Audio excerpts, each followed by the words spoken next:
Multi-organ Vega, a product by Sensodyne and Winner. Dear Zebra સમાચાર રાજકોટમાંથી કે જ્યાં કોંગ્રેસ ઉમેદવાર પરેશ ધાનાની સામે ચૂંટણી પંચમાં ફરિયાદ થઈ હોવાના અહેવાલ પ્રાપ્ત થઈ રહ્યા છે.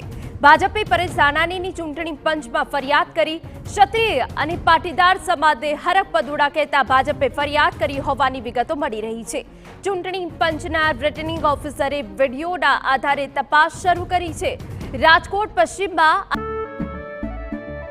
કેસરિયાથી મન જોગી થયું રે, દિલ ઝૂમે જુઓ મતમસ્ત થયું રે, કેસરિયાથી મન જોગી થયું રે. હર પળ મનાવો કેસરી તહેવાર.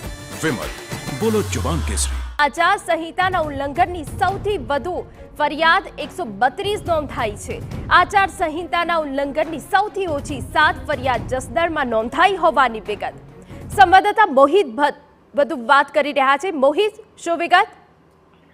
હિના, રાજકોટ લોકસભાના કોંગ્રેસના ઉમેદવાર પરેશ ધાનાણી છે, તેની સામે ચૂંટણી પંચમાં ભાજપ દ્વારા જે આચારસંહિતા ભંગ છે તેની ફરિયાદ છે તે કરવામાં આવી છે. જો આખા મામલાની વાત કરવામાં આવે તો પરેશ ધાનાણી છે તે થોડા દિવસ પહેલા તે માલધારી સમાજના એક કાર્યક્રમમાં તેમના દ્વારા જે પાટીદાર અને ક્ષત્રિય સમાજ માટે હરખ-પદુડા શબ્દ છે તેનો ઉપયોગ છે તે કરવામાં આવ્યો હતો અને આ જ વાતને લઈને ભાજપ છે તેમના દ્વારા જે ફરિયાદ છે તે કરવામાં આવી છે.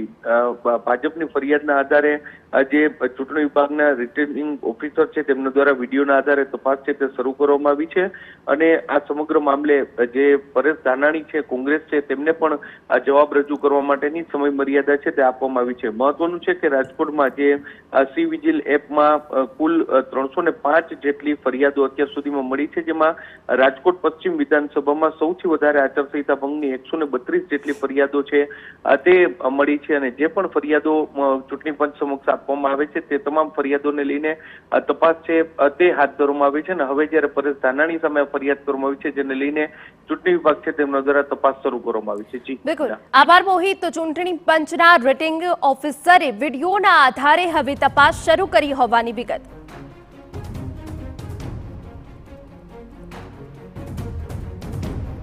Multi-organ Vega, a product by Sensodyne and Winner. Dear Zebra